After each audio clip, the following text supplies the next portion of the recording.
Assalamualaikum warahmatullahi wabarakatuh, warga Sukawedi semua. Ketemu lagi bareng saya Raden Ruli di Mencekam yang kali ini akan menceritakan sebuah pengalaman dari seorang kontributor kita yang mengirimkan lewat email ya. Berasal dari Jakarta tapi menceritakan pengalamannya ketika masih remaja ya di sebuah desa tempat tinggal kakek neneknya, di mana dia bertemu dengan sosok bergaun merah yang sangat mengerikan. Seperti apa ceritanya? Pastikan untuk subscribe dulu channel YouTube Do You See What I See, dan nyalakan lonceng notifikasinya, kemudian bagikan ke teman-teman yang suka cerita horor. Ini dia Mencekam menceritakan email kamu.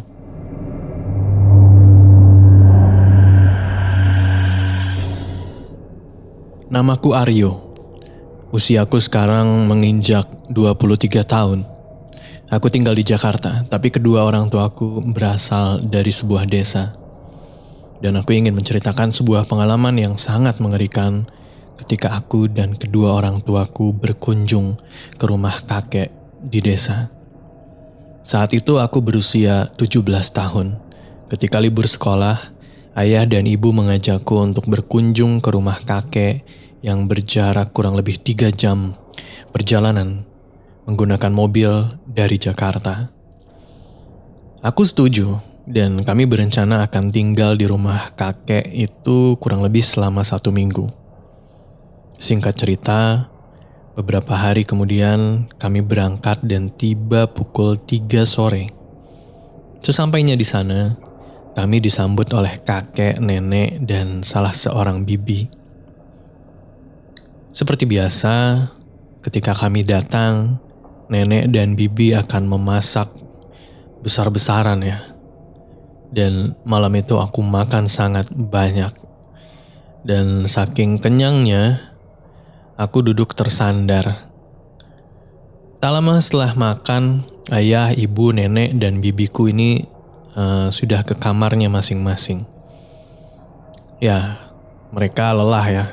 Tentunya setelah melakukan perjalanan yang panjang.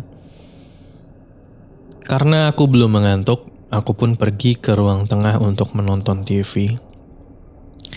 Ketika asik menonton waktu itu acara dangdut ya, tiba-tiba di depanku melintas sosok bayangan yang berwarna merah. Karena saking kagetnya, astagfirullahaladzim, remote TV yang tadinya ada dalam genggamanku itu sampai terlempar gitu. Dan aku pikir awalnya mungkin itu cuma halusinasi aja gitu, karena ya aku juga kekenyangan, sudah sedikit mengantuk gitu ya. Tapi aku yakin aku belum tidur. Dengan tengkuk yang masih merinding, aku pun mematikan TV kemudian pergi ke kamar. Keesokan harinya, aku bercerita pada semua orang di rumah tentang kejadian yang aku alami tadi malam. Tapi aku bercerita dengan nada yang bercanda. Masa semalam mungkin ngantuk kali ya? Aku lagi nonton TV, tiba-tiba ada kayak bayangan lewat gitu warna merah. Kakek dan nenek heran. Ibu dan ayah ikut tersenyum. Ya mungkin ibu dan ayah setuju karena aku ngantuk. Tapi tidak dengan bibiku. Dengan wajah yang takut, ia mengatakan bahwa ia juga pernah melihat sosok yang sama. Sosok bayangan merah. Kakek yang awalnya diam, akhirnya mulai memutuskan sesuatu. Kakek beranjak dari tempat duduknya, kemudian pergi, tapi tidak berbicara apa-apa. Kemudian di hari ketiga, datang seorang teman kakek yang bernama Waluyo. Sosok yang dipandang sebagai orang yang memiliki ilmu agama yang sangat baik. Dan waktu itu ternyata Pak Waluyo datang untuk membantu temannya, yaitu kakek. Tampilannya tidak seperti ustadz, tidak seperti ulama ya. Pak Waluyo datang hanya menggunakan kemeja, kemudian celana bahan yang sangat sederhana. Dan kakek tampak asik mengobrol dengan Pak Waluyo di ruang tamu. Aku dan ayah dan ibu juga kemudian dipanggil oleh kakek untuk ikut mengobrol bersama. Katanya memang ada hal yang janggal di rumah ini menurut Pak Waluyo.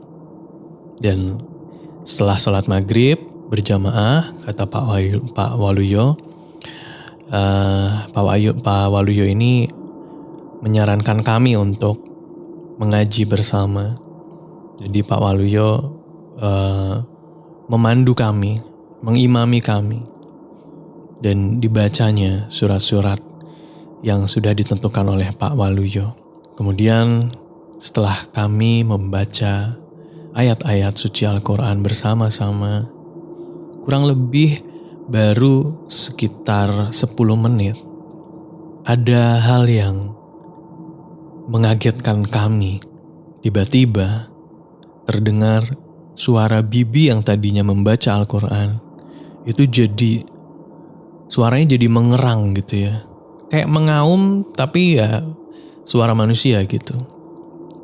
Kemudian si bibi ini berdiri dan tangannya menunjuk-nunjuk muka Pak Waluyo.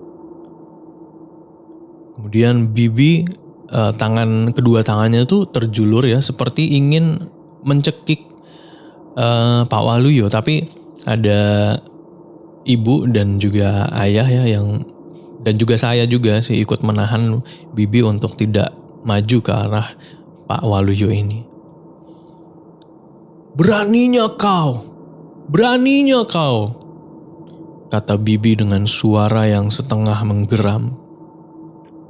Ya, kami paham bahwa bibi sedang kesurupan. Dan Pak Waluyo yang tampak tenang-tenang aja kemudian berdiri dan mendekati bibi. Ia membacakan lagi ayat-ayat Al-Quran. Dan tak lama kemudian tubuh bibi lemas dan bibi muntah-muntah. Selang 1 jam kemudian Pak Waluyo pamit dengan pesan kalau memang ada hal yang terjadi lagi, segera hubungin Pak Waluyo. Katanya begitu. Dan sering-seringlah membaca Al-Quran di rumah itu. Malam itu pukul 9. Ini sudah hari kedua setelah kedatangan Pak Waluyo. 2 hari setelahnya saya kembali tidak bisa tidur. Karena masih kebayang ya, walaupun udah lewat 2 hari tapi masih kebayang apa yang terjadi di hari sebelumnya ketika si bibi ini kesurupan. Akhirnya aku kembali nonton TV di ruang tengah.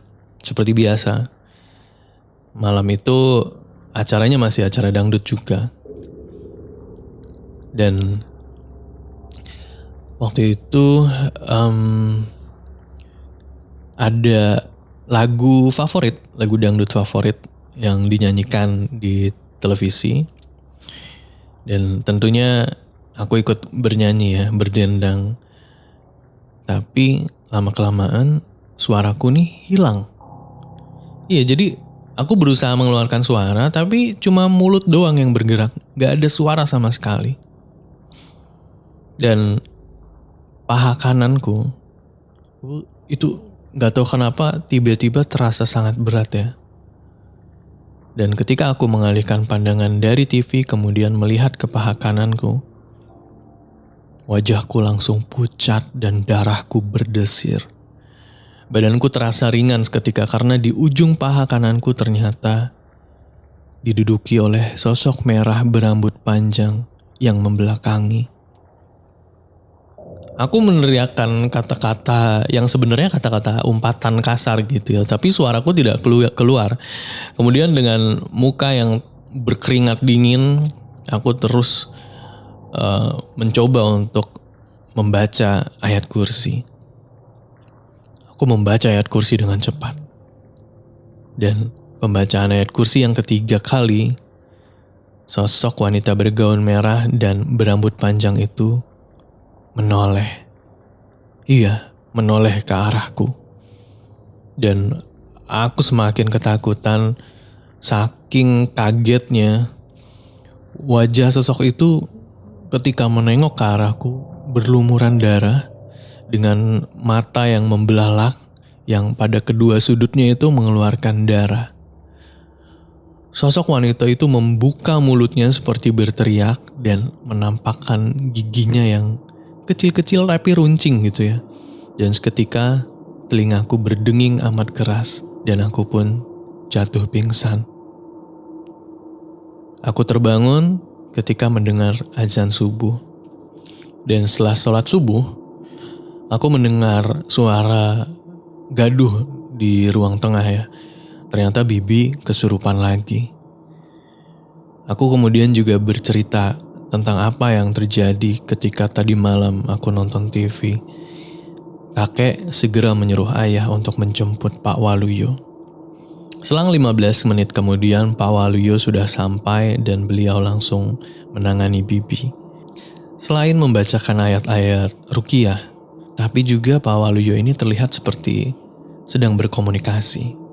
Entah tapi ya, apa kata-katanya itu saya tidak bisa dengar. Makhluk gaib yang memasuki tubuh Bibi ini terus menggeram dan menggeleng-gelengkan kepalanya. Pak Waluyo kemudian menekan sebuah titik pada punggung tangan Bibi hingga makhluk gaib itu berteriak-teriak dari dalam tubuh Bibi. Dan akhirnya tubuh Bibi setelah dibacakan ayat-ayat suci Al-Quran kembali lemas dan ia kembali muntah. Bibi sudah sadar. Dan Pak Waluyo saat itu bercerita setelah semuanya tenang, ternyata memang ada sosok kiriman yang tidak bisa diceritakan siapa pengirimnya ya. Dan itu juga sudah disadari oleh kakek dan nenek. Sudah bisa ditebak siapa orangnya. Tapi Pak Waluyo berpesan kalau untuk tidak perlu membalas hal-hal yang seperti itu. Tidak perlu membalas dendam ya. Cukup ikhlaskan dan berikhtiar untuk menghilangkan kiriman-kiriman yang sudah dikirimkan oleh orang-orang tersebut. Dan Pak Waluyo juga berpesan untuk tetap terus menjaga ibadah. Dan semoga kedepannya tidak ada gangguan lagi. Itu dia untuk mencekam kali ini. Terima kasih sudah mendengarkan sampai habis. Semoga menghibur. Jangan lupa juga untuk warga Sukawedi yang punya pengalaman atau cerita horor, baik itu pengalaman pribadi, pengalaman teman, pengalaman saudara, orang tua ya. Bisa langsung dikirimkan aja ke email di podcast.ceritahoror@gmail.com. Jangan lupa di subscribe channel di Siwaraisi dan dinyalakan lonceng notifikasinya, di like juga di share ke teman-teman yang suka cerita horor. Saya Raden Ruli pamit. Wassalamualaikum warahmatullahi wabarakatuh.